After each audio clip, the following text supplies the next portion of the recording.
Napoleon ফ্রান্সের Corsica দ্বীপে এক ইতালিয়ান পরিবারে জন্মগ্রহণ করেছিলেন। 1779 সালে তিনি ফ্রান্সের মূল ভূখণ্ডে হস্তান্তরিত হয়েছিলেন। 1985 সালে তিনি ফরাসি রাজকীয় সেনাবাহিনীর একজন কর্মী হিসেবে নিযুক্ত হয়েছিলেন। তিনি 1789 সালে ফরাসি বিপ্লবের সমর্থন করেছিলেন এবং কোর্সিকা দ্বীপে এক প্রচার করেছিলেন। 1996 সালে প্রথম জোটের যুদ্ধ চলাকালীন নেপোলিয়ন অস্ট্রিয়া ও তার ইতালিয়ান মিত্রদের বিরুদ্ধে এক সামরিক অভিযানের নেতৃত্ব দিয়েছিলেন। সেখানে তিনি চূড়ান্তভাবে জয়ী হয়েছিলেন এবং ফ্রান্সের জাতীয় নায়ক হিসেবে পরিচিত হয়েছিলেন। 1798 সালে তার নেতৃত্বে সামরিক বাহিনী মিশর ও সিরিয়ার উপর আক্রমণ করেছিল, যা তাকে এক ধাপে রাজনৈতিক ক্ষমতা আসতে সাহায্য করেছিল। 1799 সালে নভেম্বর ফরাসি ডিক্টেটরের বিরুদ্ধে এক অভ্যুত্থান আয়োজন করেছিলেন এবং তিনি ফরাসি প্রজাতন্ত্রের প্রথম কনসাল হয়েছিলেন। 1800 সালে নেপোলিয়ন মরক্কো যুদ্ধ জয় করেছিলেন, যা দ্বিতীয় জোটের যুদ্ধে ফ্রান্সের জয় সুনিশ্চিত করেছিল। 1803 সালে নেপোলিয়নের সময় ফ্রান্স তার লুইজিয়ান উপনিবেশ মার্কিন যুক্তরাষ্ট্রকে বিক্রয় করেছিল। 1804 সালের ডিসেম্বরে তিনি নিজেকে ফরাসি সম্রাট হিসেবে অভিষিক্ত করেছিলেন, যা তার ক্ষমতা বৃদ্ধি করেছিল। ওমিয়া চুক্তির ভাঙনের ফলে 1805 সালে তৃতীয় জোটের যুদ্ধ সংঘটিত হয়েছিল। ইউরোস্টার্লিংয়ের যুদ্ধে নেপোলিয়ন এই জোট ভেঙে দিয়েছিল, যার ফলে পবিত্র রোমান সাম্রাজ্য পতন হয়েছিল।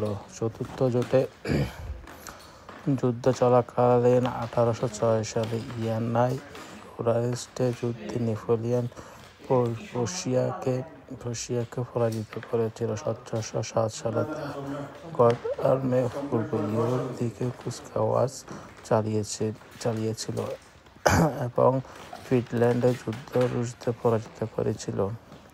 ব্রিটেনের বিরুদ্ধে তার বাণিজ্যিক নিষেধাজ্ঞা প্রশাসনের জন্য 1808 সালে নেপোলিয়ন আইবেরিয়া আক্রমণ করেছিল এবং তার পাত্র জোসেফ বোনাপার্টকে স্পেনের রাজা আসনে বসিয়েছিলেন, যার ফলে 1909 সালে যুদ্ধ করেছিল। 1909 সালের পঞ্চম যুদ্ধে অস্ট্রেলিয়া ফ্রান্সকে আক্রমণ করেছিল। তার আক্রমণের যুদ্ধ জয় করে নেপোলিয়ন ইউরোপের তার ক্ষমতা আরও মজবুত করেছিলেন।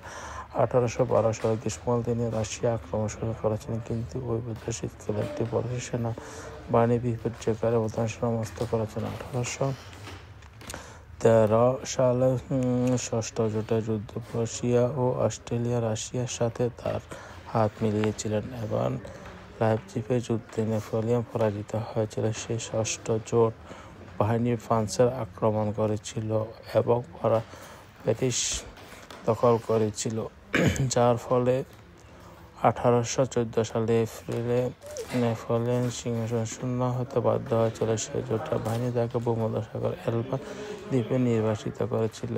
বুর্ব রাজবংশকে পুনরায় ফ্রান্সের ক্ষমতা এনেছিল। 10 মাসের পর নেপোলিয়ন জাহাজ মানুষ এলবা দ্বীপ থেকে ফ্রান্সে পদার্পণ করেছিল। সেই হাজার মানুষ ছিল নেপোলিয়ন প্যারিসের শিখে কুচকাওয়াজ চালিয়ে ক্ষমতা পুনরায় লাভ করেছিল।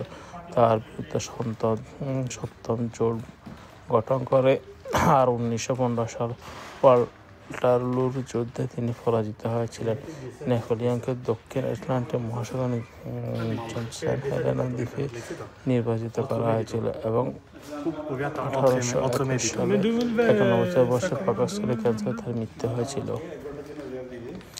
নেপোলিয়ন বোনাপার্ট ইতিহাসে অন্যতম সেনাবাহিনী হিসেবে পরিচিত। নেপোলিয়ন কৌশলে এখনও বিশ্বে পরিচিত সামরিক বিশ্ববিদ্যালয়ে পড়ানো হয়। নেপোলিয়ন বিদের মাধ্যমে তিনি ফ্রান্স ও পশ্চিম ইউরোপ আইন ও প্রশাসন আধুনিকতার প্রচেষ্টা করেছিলেন। তিনি গণশিক্ষা চালু করেছিলেন, সমাজতন্ত্রের বিদ্বেষের অবসান ঘটিয়েছিলেন, ইহুদি ও অন্যান্য ধর্মীয় সংখ্যালঘুদের মুক্তি দিয়েছিলেন, স্পেনীয় ইনকুইজিশন অবসান ঘটিয়েছিলেন, আবির্ভাব মধ্যবিত্ত সম্প্রদায়ের জন্য আইন আগের সাম্যের নীতি চালু করেছিল এবং ধর্মীয় কর্তৃপক্ষের অবসান ঘটিয়ে রাষ্ট্র ক্ষমতাকে কেন্দ্রীভূত করেছিলেন। তার অভিযানসমূহ রাজনৈতিক পরিবর্তন ও জাতি-রাষ্ট্রের বিকাশের অনুঘটক হিসেবে কাজ করেছিলেন। তবে ইউরোপ সশস্ত্র যুদ্ধে তার ভূমিকা যুদ্ধে জয় করা, অঞ্চল লুটপাট এবং আংশিক নাগরিক অধিকাংশ প্রদানের জন্য তিনি একজন ব্যক্তিগত চরিত্র বলে তিনি মুক্ত সংবাদপত্রের অবসান করেছিলেন, সরাসরি নির্বাচিত প্রতিমূলক সরকারের অবসান করেছিলেন, তার শাসন সমস্যা কারাগারে বন্দী করতেন বা নির্বাসিত করতেন। হাইতি ব্যতীত অন্যান্য ফরাসি উপনিবেশ দাসপ্রথা পুনরায় চালু করেছিলেন। কৃষ্ণাঙ্গ মূলমন্ত্র ফ্রান্সের প্রবেশন জারি করেছিলেন। ফ্রান্সের নারী ও শিশুদের নাগরিকত্ব অধিকার গর্ব করেছিলেন এবং সংরক্ষিত রাজতন্ত্র ও অভিজাততন্ত্র পুনরায় চালু করেছিলেন। তার শাসনের বিরুদ্ধে জনগণ আন্দোলন সিংহভাবে দমিয়ে রেখেছিলেন। প্রাথমিক জীবনে নেপোলিয়ন বোনাপার্ট গিয়েছিলেন পরিবার জন্মগ্রহণ করেছিলেন। তার পত্নী বোনাপার্ট বংশ টাস্কানির এক অভিজাত পরিবার থেকে আগত। ১৬শ শতাব্দীতে তার ক্রোশিয়া দ্বীপে স্থানান্তরিত হয়েছিল। তার মাতৃ রোমানিয়া বংশ লম্বার্ডির এক অভিজাত পরিবার থেকে আগত। নেপোলিয়নের পিতা কার্লো মারিয়া বোনাপার্তে ও মাতা মারিয়া লেতিসিয়া রোমানিয়া আয়ানসিওতে অবস্থিত। মেসি বোনাপার্ট বসবাস করতেন। ১৭৬৯ সালে ১৫ আগস্ট নেপোলিয়ন সে বাড়িতে জন্মগ্রহণ করেছিলেন। তার এক জ্যেষ্ঠ ভ্রাতা, সবচেয়ে ঘনিষ্ঠ ভাই বোন লুইস, ইলিয়েস, এলিজা, লুই, পলিন, কারলিন ও জেরোম। আরও ৫ ভাই বোন সমভাই কিংবা শৈশবকালে মৃত। নেপোলিয়ন একজন ক্যাথলিক হিসেবে দীক্ষিত করা হয়েছিল। তার নাম নেপোলিয়ন যৌবনে তার নামে একাধিক নাম ব্যবহার করা হতো, যেমন নেপোলিয়ন নেপোলিয়ন কিংবা নেপোলিয়ন জন্মের ১ বছর আগে অর্থাৎ ১৭৮৮ সালে জেনোয়ার প্রজাতন্ত্র ফ্রান্সকে ক্রোশিয়া দ্বীপ প্রদান করেছিলেন। তার পিতা কার্লো পাসকুয়ালে পাইওলির নেতৃত্বে ক্রোশিয়া দ্বীপের স্বাধীনতার জন্য ফ্রান্সের বিরুদ্ধে লড়াই করেছিলেন। ১৭৬৯ সালে ক্রোশিয়া পরাজয় পাইও দ্বীপে নির্বাচিত কার্লো ফার্সি গভর্নর স্যার লুই দ্য মারবফের সাথে বন্ধুত্ব করেছিলেন। তিনি পরে নেপোলিয়ন কর্তৃপক্ষকে ধর্মপিতা করা হয়েছিল। মানবতার সাহায্যের জন্য কার্লো ষোড়শ লুইয়ের দরবারে ক্রোশিয়া দ্বীপে প্রতিনিধিত্ব হয়েছিল এবং নেপোলিয়ন ফ্রান্সে এক সাময়িক বিদ্যালয় পড়াশোনার জন্য রাজকীয় বৃত্তি অর্জন করেছিলেন।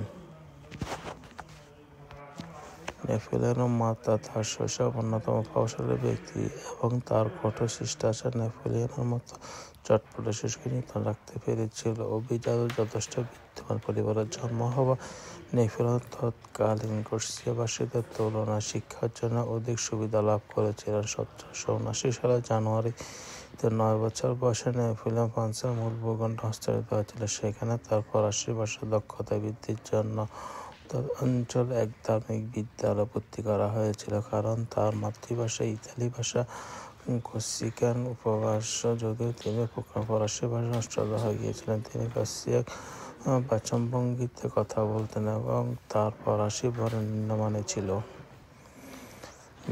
মে মাসে তাকে বিয়েন-লাস-সোতে অবস্থিত সাময়িক বিদ্যালয়ে স্থানান্তর করা হয়েছিল। সেখানে তার সমগ্রতা তার বাচনভঙ্গি, জন্মস্থান, কর্মসংস্থান, মুদ্রাদোষ ও নিম্নমানের ফরাসির জন্য তাকে নিপীড়িত করা হতো। তিনি গুরুদীর্ঘ বিষয়তন্ত্র হয়ে গিয়েছিলেন এবং নিজেকে পড়ার জন্য মনোনিবেশ করেছিলেন। একজন পরীক্ষক তার সমক্ষে বলেছেন যে নেপোলিয়ন সর্বদা গণিতে তার বাচক প্রয়োগের জন্য সম্মানিত এবং তার ইতিহাস ও ভূগোল ভালো জ্ঞান রয়েছে। স্কুল জীবনে নেপোলিয়ন প্রচলিত গল্প অনুযায়ী তুষারপাত নিয়ে মারামারি এক খেলায় তিনি জ্যেষ্ঠ ছাত্রছাত্রীদের বিরুদ্ধে কনিষ্ঠ ছাত্রছাত্রীদের নেতৃত্ব দিয়েছিলেন এবং তাদের দল জয়ী হয়েছিল, যা নাকি তার নেতৃত্বের দক্ষতা পরিচালক। তবে নেপোলিয়ন খ্যাতি অর্জনের পরে এই গল্প প্রচলিত হয়েছিল। ভিয়েনে বসবাস পরবর্তী বছরে তিনি এক খ্রিস্টপূর্ব পশ্চিম জাতীয়তাবাদী এক সকল ফাউলি অনুযায়ী হয়ে গিয়েছিলেন। 1784 সালের সেপ্টেম্বর নেপোলিয়নকে প্যারিসের 1 মিলিয়ন ভর্তি করা হয়েছিল এবং সেখানে তাকে গোলন্দাজি শেখানো হয়েছিল। তিনি গণিতে গিয়েছিলেন এবং তিনি ইতিহাস, ভূগোল ও সাহিত্য হিসেবে গভীর পড়াশোনা করেছিলেন। তবে ফরাসি ও জার্মান ভাষা তার দক্ষতা নিম্নমানের। 1785 সালে ফেব্রুয়ারি পিতৃবিয়োগের জন্য তার পরিবার আয় কমে গিয়েছিল আর তাকে 2 বছর পড়াশোনাকে 1 বছর শেষ করতে বাধ্য করেছিলেন। সেপ্টেম্বরে বিখ্যাত বিজ্ঞানী পিয়ের সিমন-লাম্যান্স তার পরীক্ষা নিয়েছিলেন এবং তিনি একমিলিতে থেকে স্নাতক প্রথম পান।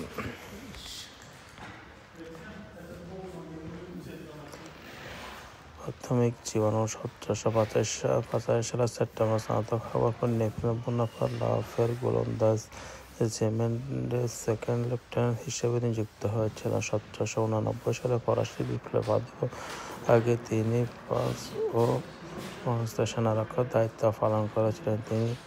তবে তিনি অনেকক্ষণ ধরে ছুটি কাটিয়েছিলেন, যা তাকে কুসিগান যাত্রাবাদ অসুস্থ করেছিলেন। 1789 সালের সেপ্টেম্বরে তিনি ফিরে এসেছিলেন এবং ফরাসি বিপ্লবে যুক্তি প্রচার করেছিলেন। 1789 সালের জুলাইতে পাসকোয়ালি তার ফিরে এসেছিল। তবে নেপোলিয়নের প্রতি তার কোনো দয়া নেই, কারণ কুসিগান স্বাধীনতা যুক্তি অগ্রসর করার জন্য নেপোলিয়নের পিতা তার কাছে দেশদ্রোহী বলে মনে করেছিলেন। নেপোলিয়ন রাজতন্ত্রিক বিপ্লবী কুসিগান জাতীয়তাবাদী জটিলতা ত্রিমুখী দ্বন্দ্বে নির্যুক্ত হয়ে গিয়েছিলেন। তিনি জায়গার সমর্থ হয়েছিলেন এবং তিনি ফরাসি বিপ্লবী কুসিগান প্রজাতন্ত্রের সাথে মিলিত হয়েছিলেন, যার ফাইলের নীতি অর্থাৎ বিচ্ছিন্নতাবাদী আকাঙ্ক্ষা বিরোধী।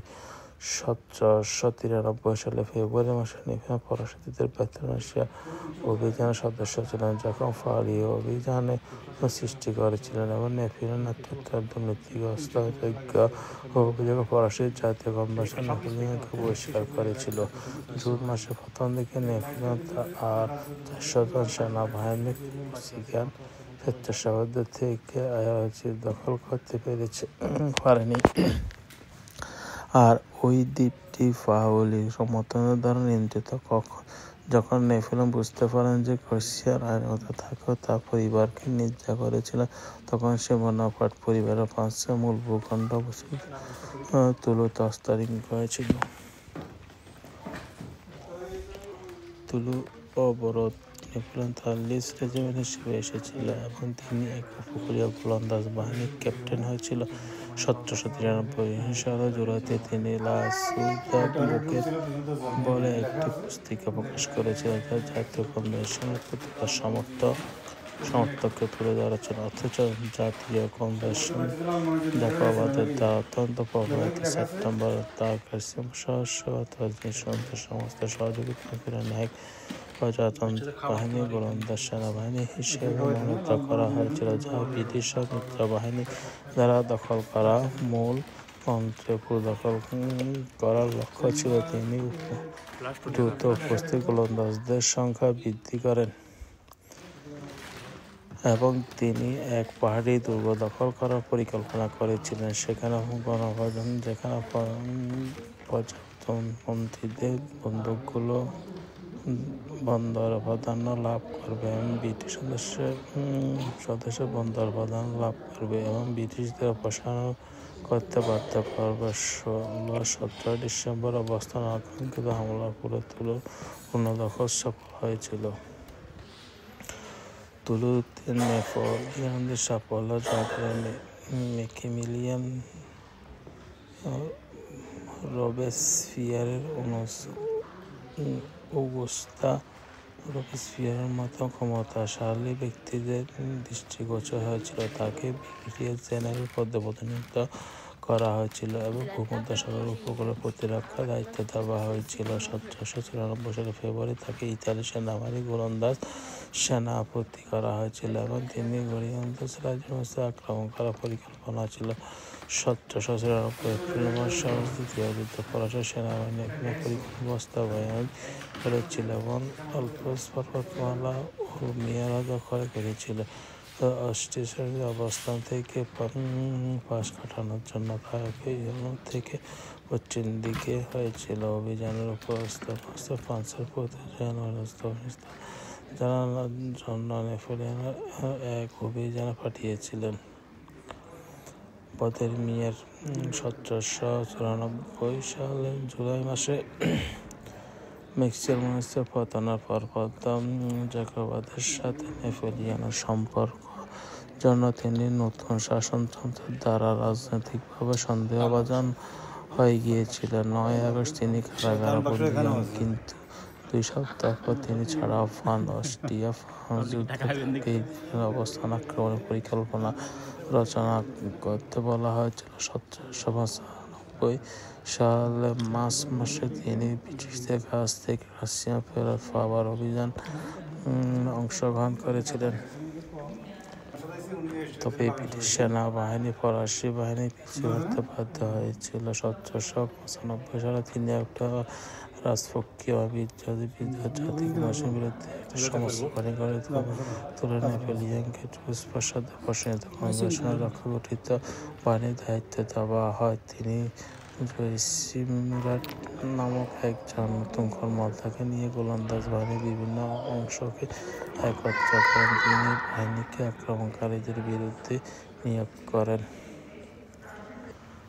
তিনি ফলে এইভাবে ব্যাখ্যা করেন যে তিনি উইফ অফ ফরেস্ট এর মাধ্যমে পথ পরিষ্কার করেছেন। এই সংঘর্ষ সমস্ত পরিবেশ সৃষ্টি করে সাধারণ বিজয়ীকে অনেক খ্যাতি এনে দেয়। তিনি নতুন বিপ্লবের নেতা ভারতের সমর্থক হন। কিছুদিন পরে তিনি ভারতের প্রাক্তন স্ত্রী কে 1796 সালে 9 মার্চ বিবাহ করেন। প্রথম ইতালিয়ান অভিযান বিয়ের পরে 1796 সালে 27 মার্চ নেপোলিয়ন ফরাসি আর্মি অফ ইতালিয়ান দায়িত্ব গ্রহণ করেন। তিনি সফলতার সাথে ইতালি আক্রমণ করেন উপাধিভূষিত হন। তিনি তার প্রায় সমস্ত সৈন্যকে খুব ভালোভাবে চিনতেন। তা থেকে ধারণা